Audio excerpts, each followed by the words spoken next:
Aetherdrift is coming soon, so I put together a set reveal to highlight some of the top cards or most exciting cards from the set. I tried to keep this concise, so I won't be showing all the rares and mythics in the set. So we'll be looking at top 10 commons, uncommons, rares, ranking the Gearhulks, and a few of the other mythics outside of the Gearhulks. When can you expect to see Aetherdrift? Is coming to Arena February 11th. And then I want to talk a bit about standard in regards to Aetherdrift, because understand a bit more about these cards' playability. Standard is really big. There's a lot of sets in standard. There's a lot of competition for your card slots in your decks. So we have to ask ourselves when looking at these cards, can these cards fit in existing decks? Can these new cards fit in existing decks, or can they make their own new decks? Are they a strong enough build around to be a payoff there? I put some of the top meta cards that kind of shape the meta from standard here. So a lot of it's like removal and then draw engines, and then if you're looking at like really big bombs, you have to compare it to your best reanimation payoff. So going through a few of them, you have like nowhere to this town ain't big enough can bounce permanents really well. So expensive permanents can feel really bad to play and then just get bounced. Sunfall turns off your death triggers. You can't really protect things through indestructible that way. Nowhere to run can deal with ward and hexproof and can kill small creatures. So those keywords are kind of irrelevant sometimes. Cutdown's really good with small creatures. Sheltered by Ghost can remove anything, and it's really good at dunking on aggro decks in that regard. And then you have your draw engines of like Up the Beanstalk, 5 mana value or greater. Caretaker's Talent cares about tokens. Enduring Curiosity, want to connect with a bunch of small things. And then you also have Kaido and Holy Annex. And then obviously, as I was saying, Reanimator effects. You gotta contend with being better or as good with Omniscience, Atraxa, or Valgavoth. So hopping into the uncommons. All right, I understand not all of these are going to be super exciting, so we'll try and go fast. Beast Rider Vanguard is kind of like Dustwash Recruiter, except for you don't have to worry about it flipping or not, but it is way more expensive. It is kind of a mana sink in some commander decks, so that might be relevant.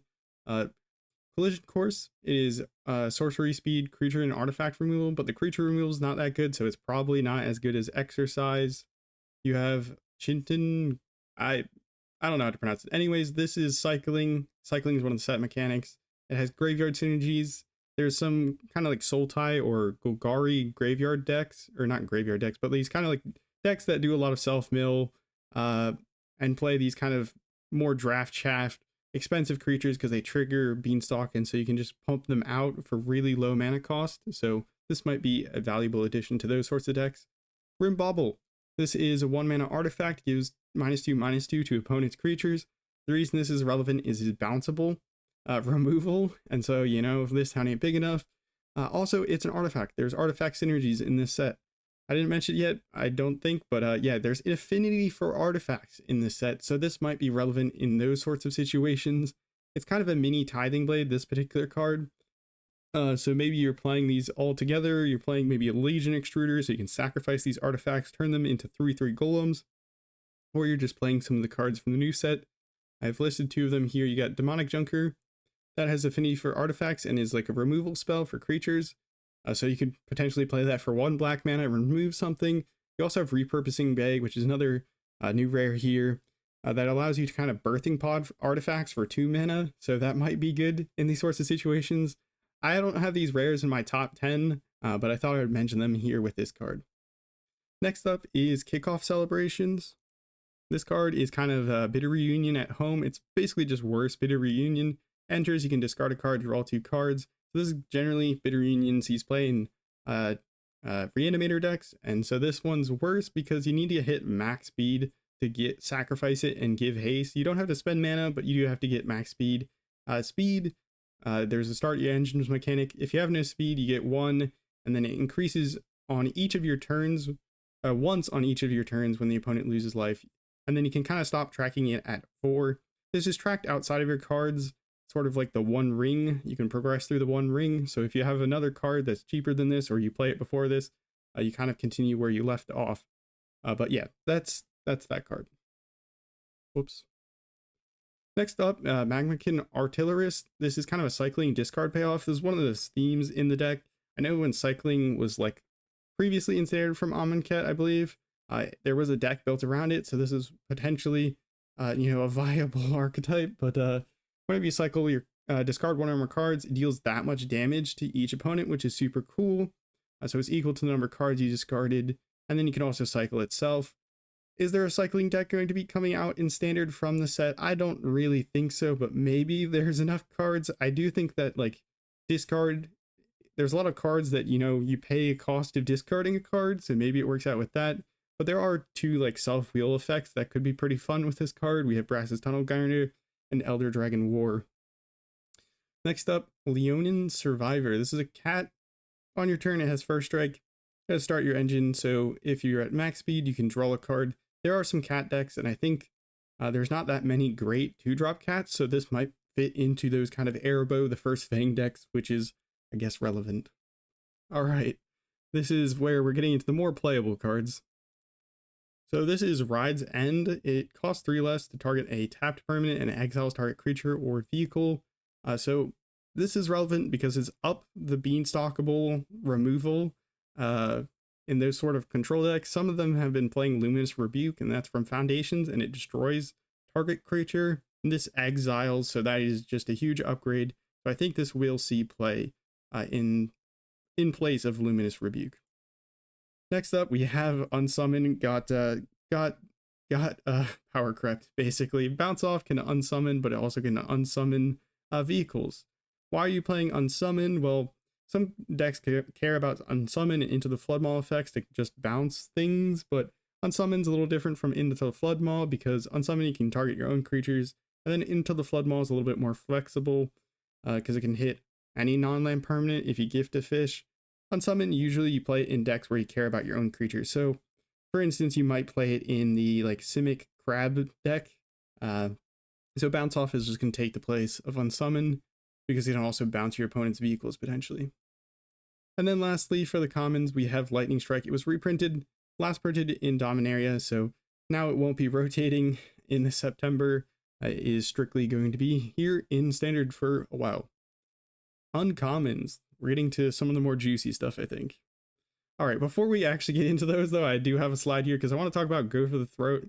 Some uncommon removal here in Standard. Well, pretty common in the sense you see it a lot, but it is an uncommon. This set cares about vehicles, and there's going to be some artifact creatures in it. Will this shift the meta? I don't really know, but if it does become a problem for Go for the Throat, or Go for the Throat becomes a little less good, there are alternatives. You have Shoot the Sheriff, which can destroy target non-outlaw creature, but the set also is printing quite a few pirates, so maybe those will be problematic, and Shoot the Sheriff might not be that good. Red decks might see more Abrade, and then you can also just pivot to Bitter Triumph, but that can destroy creatures or planeswalkers with the additional cost of discarding a card or paying 3 life. The first of the uncommons. Rounding out 10th place here, we have Broadside Barrage. This is instant speed 5 damage to creatures or planeswalkers, and then you can draw and discard a card. This card seems pretty good in Izzet, which is not the best color pairing in Standard right now, but I think the upside of being instant and then looting a card makes the fact that it's 1 more mana for like 5 damage than normal 5 damage spells. Like I think that's enough upside for the card. It can hit your Kaidos, can hit Shieldred, but it won't hit those big 6/6 demons, which is a little annoying. Next up, we have Veteran Beast Rider. This is a 3/4, and then at the beginning of your end step, you can untap each creature you control, so it gives pseudo vigilance to all your creatures. Why is this card here? Well, Sentinel Nameless City is seeing some more play because it's a 3/4 with vigilance. 4 toughness being relevant because nowhere to run, being at -3/-3 removal dodges that a little bit. I don't think it's as good as Sentinel of the Nameless City because you don't get the maps and everything. Maybe this could be in like a Selesnya aggro or a mid-range deck, and it does have the upside of like at the end step you untap your mana dorks, and so you can hold up protection spells then. 8th, we have Scrounging Skyray. This is cool because it's an evasive threat that grows, and it fits into the cycling theme from the set, so maybe there'll be a cycling deck. And the reason why I want to talk about these cards, because there's also another one. There's Marauding Mako for just 1 mana. It grows equal to the number of cards that you discard. So again, cycling deck, you play Marauding Mako on 1, Scrounging Skyray on 2, and then you Brass's Tunnel Grinder away like 4 cards. They're both going to be 5 power, and you can attack in with them. So maybe that's good enough to be a deck, but I don't really know. Molt Tender is the next one. This card is interesting because it's a 1-drop mana dork, but similar to like Citadel Stalwart, you have to jump through some hoops. In this case, you can tap it to mill a card, and then you also have the option to tap, exile a card from your graveyard, and add 1 mana of any color. I've seen people compare this to Deathrite Shaman. Obviously, nowhere close to the same thing. Notable that like you exile a card from your graveyard as a part of the cost, so your opponent can't like fizzle this, unlike the Deathrite Shaman. But this card I think really could potentially see you play in Insidious Roots like Tyvar decks. I don't think like if you have graveyard synergies, this card also could see play for those reasons. Next up, we're getting to the more playable cards. We have Defend the Rider. Now this one's a modal spell, so you can choose to protect target permanent you control, gains hexproof indestructible, or you can make a 1/1 pilot, which helps to crew things, or just be a token. But yeah, this is really good because it can protect anything. We used to have Tamiyo Safekeeping in Standard. It rotated out. There's nothing quite like Defend the Rider in Standard. You have Surge of Salvation, which gives everything you and everything you control hexproof, but it doesn't give indestructible. You have other ones that are more targeted, but they're restricted to like creature gets hexproof, or creature gets hexproof indestructible. Lawrence Escape can hit creatures or artifacts and gives hexproof and indestructible. So Defend the Rider, a really unique protection spell, also can make a token. This one is a big one. Tune-up is basically Artifact Zombify. So 4 mana, you can return target artifact card from your graveyard to the battlefield, and if it's a vehicle, it becomes an artifact creature. So it's a little bit unique for vehicles. It's similar to Refurbish, but for vehicles, it turns them into creatures. So is this going to be see play? I think so. I think you'll see people trying to reanimate Portal to Phyrexia, and then there's also this mythic vehicle that can cycle for like 3 mana, and then you can reanimate it as a creature, as this massive flying 7/7 first strike lifelink. I don't think it's going to be really that good, because alternatively you could just be planning to reanimate like a Traxa or something. As I said at the beginning of the video, there's competition. Next up, we're getting to even more playable, and probably bringing back Boros Convoke with Nesting Bot. This is 1 mana, 1/1, start your engines. When it dies, creates a 1/1 servo, and at max speed it gets a little buff. This is really good because Boros Convoke kind of had to move to Jeskai Convoke when Voldaren Epicure rotated, and they started playing Spyglass Siren, so you get this creature that makes a map token, and then you can kill the map token with your Gleeful Demolition. So you get a creature, and then you get also the 3/3s. So these are like the cards they've been playing: Novice Inspector, Clockwork Percussionist, and the Siren. But you kind of made the mana base of the deck way worse by playing Spyglass Siren. I looked at it; it's literally the only blue card played in the deck. So if you can just go straight back to Boros, you can blow up the Nesting Bot with the Gleeful Demolition. You'll get the 3/1/1s, and then you'll get the 1/1 servo when it dies. So you still get to get 4 creatures, and then you can do all your things with Warden, Inner Sky, and Knight Errant of Eos, which is cool. Momentum Breaker is another card that I think we'll see lots of play. Well, maybe not lots of play, but has a lot of potential in those bounce decks, because for 2 mana, it's basically Tithing Blade with upside. When it enters, the opponent has to sacrifice a creature, and if they don't, they discard a card. So it's like extra copies of Hopeless Nightmare, but also Tithing Blade. It's also an enchantment, so it triggers all of your Enchantress effects. If you're playing those, you have the Scavenger and the Tracker. One gives you +1 counters, the other one draws you cards. And it also has the upside of you can sacrifice it to gain some life, which is pretty crazy. I don't look forward to this card at all. And yeah. And then the number 1 most playable uncommon, I feel like, has got to be Spell Pierce. It's back. It was not in Standard here for a bit, which is kind of crazy to say. It's kind of surprising it wasn't in Foundation, sort of like Lightning Strike, but it's really cheap interaction. And if decks are playing Duress main deck, I think some blue decks might play Spell Pierce main deck. So yeah, it's a good card. Now to the rares, the spicy parts. If you're enjoying this video so far, like the video and consider subscribing. All right, first off, the lands. I just gotta put these in like top dog position. I don't really want to put them in any of like the 1 through 10 spots just because they're obviously good. We get the rest of the Verge land cycle, and these are the enemy colors. They're just really good untapped fixing, and they work well with the Surveil lands. So that's that. And then also, I had to do a little bit of an honorable mention to Spectacular Pileup here. Why is this card relevant? It's basically like a more fair Sunfall. Sunfall, you exile the creatures, you get the Incubate token. It's nice Wrath in the sense that you can get around indestructible protection stuff and you don't have to worry about death triggers, but it's also just so meta warping. So Spectacular Pileup is a sweeper that can get through indestructible. It also deals with vehicles.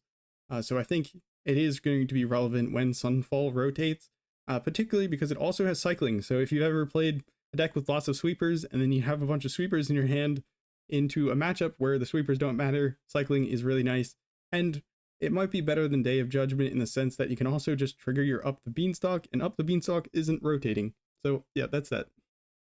Now onto the actual rares that I want to talk about. Fabricator is an interesting one because whenever you draw your second card, you make a 1/1 Thopter. Also, the vehicle itself has pretty good stats. So I think this could see some play in some sort of like Azorius draw deck or Demir draw deck where you just care about getting these creatures to trigger your Enduring Curiosity. It could also work well with Caretaker's Talent. But honestly, if you're drawing your second card, you probably trigger the Caretaker's Talent. But you can also trigger it with like Fountain Port and then draw from the talent. I don't know, but yeah. Number 9, we have Waxen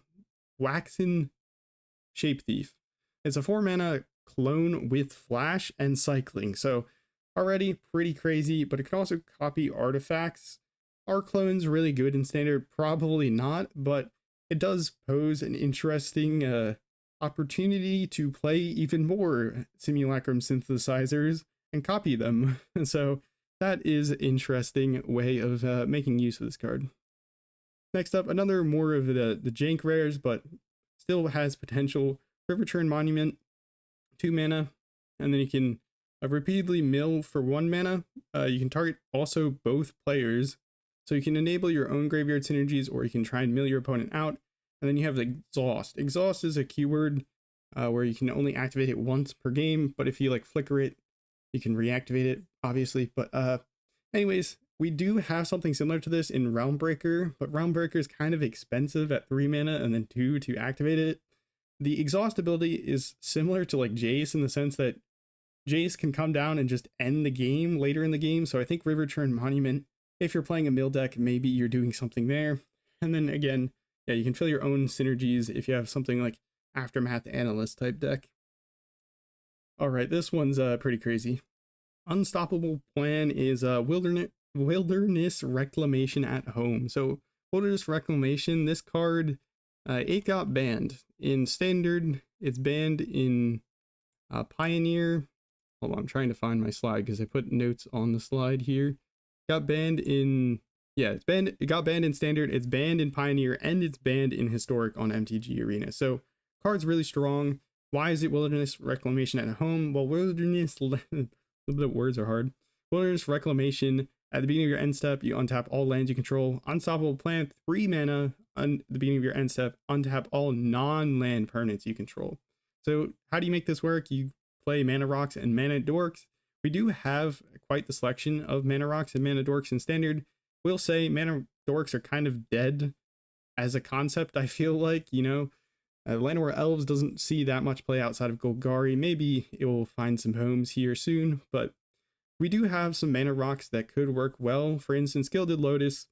You play this on turn 5, you tap it for 3 mana, you play your Unstoppable Plan.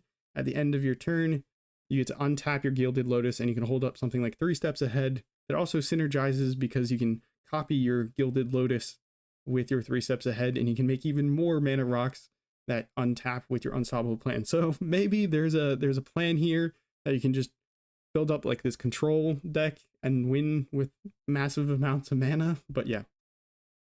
Whoops, I keep pausing to take a breath, and then I have to click back on the slide to use my arrow keys to change slides. Anyways, Bloodghast, it's back. or it's in standard. Why is this card here in 6th place? Is it a good card? I think the way to think about this card and make it good is that it needs to be a free 2/1. So you got to discard this card or mill it and then play your land to get it back from your graveyard. And it is important because it's a recursive threat. Recursive threats are really annoying to deal with. You know, Unstoppable Slasher requires you 2 removal spells unless you have Exile. And then also notably, it is a vampire, and we do have vampires in standard. We have a Vampire Lord in standard in Markov Baron, so maybe it finds a home and makes vampire deck. We're getting some vampires in the set as well. Number 5, District Mascot. This is 1 mana green, 1/1, or enters with a +1 counter. It's cool because it's a growing 1-drop, because whenever you saddle it and it attacks, you can put a counter on it. So play this turn 1, turn 2, you play something, saddle it, attacks it as a 2/2. There's a lot of artifact or +1 counter synergies, and then you have the upside of paying 2 mana to remove 2 counters and destroy an artifact. So I think this card is good if being a 1-drop that can grow by saddling is good. If you're playing this for the artifact removal, I think there's way better cards in standard. But yeah, +1 counter decks, maybe this finds a home, or maybe just as a 1-drop it finds a home. Speaking of +1 counters, we have Bulwark Ox. This is a 2 mana, 2/2. When it attacks while saddled, you can put a counter on something, and then you can sacrifice it to give creatures you control with counters on them hexproof and indestructible. So this one's cool because it pumps creatures and it can protect creatures. It also has the +1 counter energy, +1 counter synergies. So such as like Dusk Legion Duelist, you put a counter on it, draw a card. Also could work well with some of the Valiant cards like Whisker Whale Forerunner, which gives you like free creatures whenever it becomes targeted. So yeah, I think this card's valuable because I think this card could be a good card in the sense that it can protect your more expensive creatures later down the line by saddling them and then putting counters on them, and then you can just hold this up to sacrifice later on. Next up, we have Crypt Caller Chariot. So this is a 4 mana artifact. Whenever you discard 1 or more cards, create that many tapped 2/2 black zombie creature tokens. So this is another cycling discard payoff. And I know that I'm kind of pretty high on these cards in the set review, but I feel like there's a lot of cards in standard that discard incidentally, or we have a lot of like discard effects that you can build around. Obviously you have like Liliana the Veil, Bitter Triumph. I already mentioned 3 Steps Ahead is good in some other decks, but you can also just draw 2, discard a card. We have the looters like Kitsa. And yeah, there's just a lot of ways to discard cards, so you can make maybe a bunch of 2/2s. Hell Squad Heavy is number 2 here. Why is this card good? Because it's 3-drop that makes a token every turn and gives other goblins you control haste. So this is relevant if you're trying to play Krenko the Mob Boss, because really you need to give that card haste to make a lot of, or to get the most out of it, because it's gonna die pretty. It's a removal magnet. So Hell Squad Heavy gives goblins haste. More goblin card. There are some other goblin cards in the set, so goblins might see some success. And now my number 1 rare, this might be a bit of hot take, but I think Monument to Endurance has a lot of potential as this kind of 3-drop colorless card that's a bit of a complete package. So whenever you discard a card, you can choose one that hasn't been chosen this turn. You can either draw a card, create a treasure token, or each opponent loses 3 life. So you got a draw engine, you have ramp, and then you have this kind of repeated lightning bolt finisher.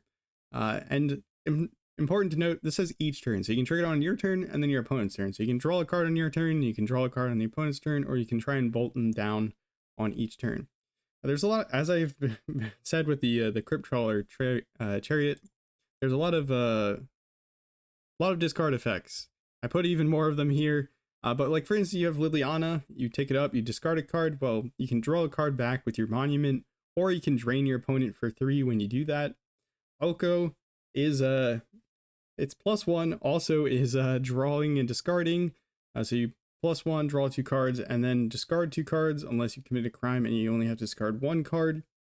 But I think, where does this card really pop off with? I think there is artist talent here. Whenever you cast a non-creature spell, you may discard a card. If you do, draw a card. So you just play artist talent, you play Monument to Endurance, and now every single non-creature spell, you're getting a trigger off of your Monument to Endurance, which seems absolutely insane. if that means you're drawing a card or you're just slowly draining out your opponent. I feel like this is like a really good control finisher, in the sense that you could play, I don't know, the Great Door, or you're just drawing and discarding each turn on each your opponent's turn. In your turn, you can really whittle away your opponent's life without ever having to really interact outside of just doing your own thing. You can just draw, discard with your own, search for your own answers for the threats, and this will just take care of everything else. So that is why I'm so high on this card. I'm just really excited to build around it. Maybe I'm trolling a little bit with it. All right, the Gearhulks. Go through those. So previously we had a cycle of monocolored Gearhulks. In this new set, we have a cycle of two-colored Gearhulks. These are in the allied colors, I guess. Anyways, if I had to rate them, Powerword Gearhulk has to probably be the easiest one to confidently say it's last here in the cycle, because it's really expensive, and then it's kind of got this overrun effect similar to Endray's Forerunners. The real upside is that it can stop damage prevention. So 6 mana, when this creature enters, creatures you control get +2/+2 vigilance and menace until end of turn. Damage can't be prevented. In Commander, this seems like a side grade on Endray's Forerunners, which is really just like bad Craterhoof Behemoth. And obviously Craterhoof is expensive, but I think there's like some in-between options that are still better than the Powerwood Gearhulk. So I don't even know if this card's that great in Commander, because you have like Overwhelming Stampede, where you get +X/+X, where that is the greatest power among creatures you control. So that can be a bigger buff. And if your creatures, and they also gain trample. So yeah. Anyways, in Standard, are we playing overrun effects? Not really. We literally have Namesake Overrun, which gives +3/+3 and trample. Doesn't really see play.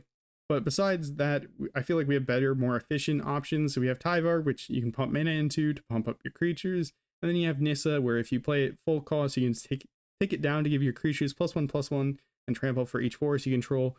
It's also really good into artifacts, enchantments, so you can eat away those. Next up, these next ones are a lot harder to rate, because I don't know if they really fit into any of the meta standard decks here, but they all have really powerful effects that might be able to fight to make their own deck. So last place of the other 4 is Brightglass Gearhulk. This is a 4 mana 4/4 with First Strike and Trample, so it really has some strong keywords here in First Strike. And then when it enters, you may search your library for up to 2 artifact, creature, and or enchantment cards with mana value 1 or less, reveal them. So you get a tutor, which is insanely strong. But the downside to this card compared to the other Gearhulks, I feel like, is that it doesn't have an immediate impact on board state. The tutor, though, it's really strong, because we have a lot of cards in Standard that you could tutor up as like Silver Bullet. So you can tutor up Shard Mage's Rescue, which can flash in to give something hexproof. You have Haywired Might to remove artifacts, enchantments. Ghost Vacuum to hit on graveyards. And then also, if you want to get more spicy, these are ones that I dug through and found. Duskro's Reliquary, as an additional cost to cast a spell, you may sacrifice an artifact creature. When it enters, you exile target artifact or creature an opponent controls. So this is kind of Oblivion Ring, but you have to sacrifice something. But it also has Ward 2, so you could play your Brightglass Gearhulk and tutor up removal, which is pretty crazy. And then you also could tutor up, for fun, I guess. I don't know how good this is, but you could tutor up Basilisk Collar, which is an equipment that gives Death Touch and Lifelink for equipped 2. So if you equip this to your Gearhulk, it's going to have First Strike, Trample, Death Touch, and Lifelink, which is absolutely insane, because First Strike, Death Touch wins in most combats because it hits first. And then Death Touch, Trample means you only have to do 1 damage to trample over. And then obviously Lifelink is good for gaining life. Third Gearhulk, I put Oil Deep Gearhulk. It was a 4 mana 4/4 with Lifelink Ward 1. When it enters, look at target player's hand, and you may choose a card from it. If you do, that player discards a card and then draws a card. So this card is good because it's flexible, so you can disrupt your opponent, but you can also target yourself with it. So you can discard a card and then draw a card and try and dig for something. And then this card is nice because it's a life-linking body and it has protection. So I think the position that this card kind of serves is as a disruptor, and then like a kind of guard for yourself. It has a lot of competition though in Standard as a 4-drop. You have like Shieldred, Endearing Curiosity, and Kaido. So I don't know if it really beats out any of those, but as a disruptor and like a guard for yourself, I think it is good for those reasons. Next up, this one I kind of have flip-flopped on, I guess a little bit, but Coalstoke Gearhulk. This is 5 mana for a 5/4 with Menace and Death Touch. And then when it enters, you can put target creature card with mana value 4 or less from a graveyard onto the battlefield under your control with a finality counter. It gains Menace, Death Touch, and Haste. At the beginning of your next end step, exile that creature. So this card is really cool because, well, it has some cool keywords, meaning Menace plus Death Touch means that it's pretty much always going to trade for 2 other creatures. So, because Menace, you can only block with 2 creatures, and then Death Touch, you only have to do 1 damage. So, yeah, it should always trade pretty favorably in combat. And then I like that it has a very immediate impact on the board because you kind of unearth a creature from the graveyard and you can attack with it for the turn. And notably, it says any graveyard. So you can target your opponent's stuff that you removed or something like that. Now, what cards are you hoping to reanimate with this? You can obviously hit some of the big stuff, Shieldred, Bloodletter of Aclazotz, Archfiend of the Dross. But I think some ones that might also be pretty good with this have like ETB. So you have Hostile Investigator enters, opponent has to discard a card, and when one or more players discard a card, you get to investigate. So you get a clue out of that. Fear of Missing Out seems really good in kind of like the Rakton's mid-range shell that you probably want to put this card into because enters, you discard a card and then draw a card. And then if you have Delirium, it has a super powerful effect that gives you kind of extra combat with a creature. And then another one that kind of fits into, it has an ETB that discards is like Thoughtstalker Warlock here. So I think this card has some real power to it, but I feel like it's looking for a Rakdos kind of mid-range deck that doesn't exist quite yet in Standard, so maybe this will find a home, and maybe these are some of the good cards to go with it. And then lastly, I didn't really want to put this one in first, but I kind of changed my mind on some of these ratings. I flip-flopped a lot on the cards that I put in this set review because this set is just very hard to understand as like vehicles. I'm not very high on them, and then also Standard is just, there's a lot of competition. Anyways, Riptide Gearhulk, 5 mana for a 2/5 with double strike and prowess. And then when it enters, for each opponent, put 1 target non-land permanent that player controls into its owner's library, 3rd from the top. So this card is really good because it's soft removal. Like you won't see that card for a little while. And then it also is like a pretty good attacker and blocker. The prowess plus double strike, it makes it pretty insane if you trigger the prowess a few times. And you can really chunk out your opponent. So I feel like this is going to be kind of a Zorius prowess control shell. And we have some good cards for Riptide Gearhulk, and obviously Storm Chaser's talent, this talent ain't big enough, work really well together. And then Unsummon, or the new card Bounce Off, could work well with the Gearhulk, because if your opponent goes to remove the Gearhulk, you just target with Unsummon, you put it back in your hand, and you don't really mind replaying it because you get to send something that they control back into their library. So those were all the Gearhulks. Let's hop into some of the other mythics of the set. I'm going to try and speed up here to round out these last ones. All right, Chandra. This is a 4 mana, 4 loyalty planeswalker. It has a static ability where at the beginning of combat you can animate a vehicle, and then +2 you can sacrifice an artifact or discard a card to draw a card. 0 makes a 3/2 crew 1 vehicle, and then the -7 emblem lightning bolts whenever you put an artifact or an artifact enters under your control. So why is the card potentially good? Well, it can loot every turn for the +2, and that's some pretty high loyalty when it comes in. If you play this for 4 and then you +2 it, you're going to have 6 loyalty. So that means if your opponent's going to actually try and remove this, they're going to not direct as much damage to your face, which could potentially be an upside. Maybe that makes this card good enough.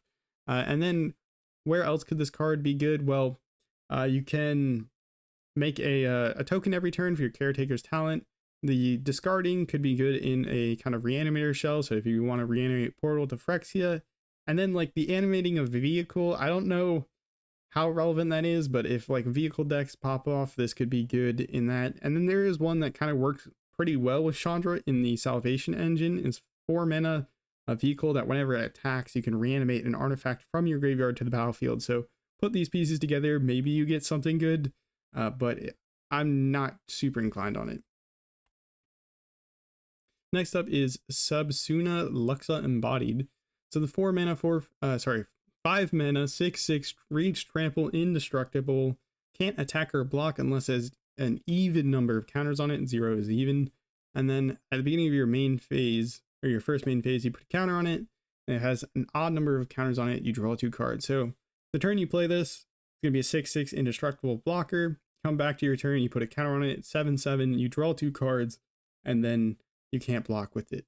That's not that amazing, but it is indestructible, which is pretty cool. And it draws 2 cards.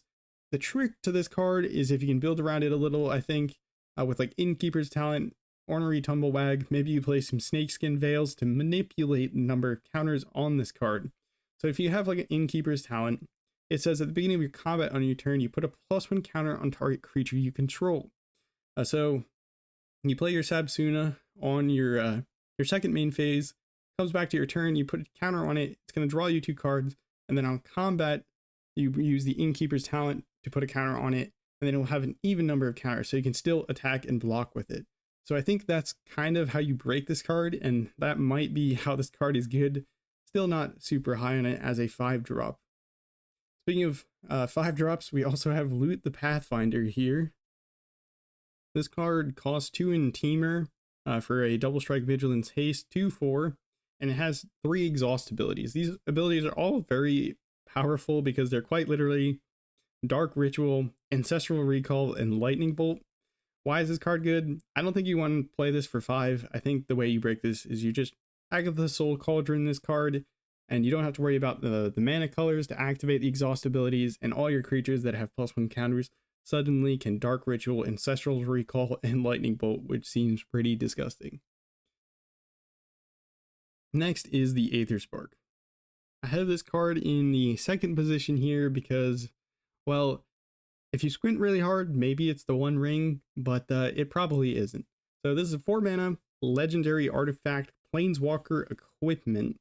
And then you +1 it to attach it to a creature, give that creature a +1 counter. It can't be attacked while it's equipped, and then whenever you attack in and deal combat damage, you don't have to hit the opponent.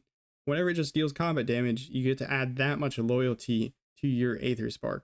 So, and then obviously it has some abilities where you can cash in all that loyalty. You can -5 to draw 2 cards, and then -10 to add 10 mana of any one color. Why do I think this card might be good? Well, it can't be attacked, so that makes it pretty hard to deal with. And then it can have lots of loyalty. So let's say you play this turn 4, you add it to a 1/1 creature. It's going to go up to 5 loyalty. That 1/1 creature is going to become a 2/2, and you attack in with that 2/2, and then you get 2 more loyalty all the way up to 7 loyalty.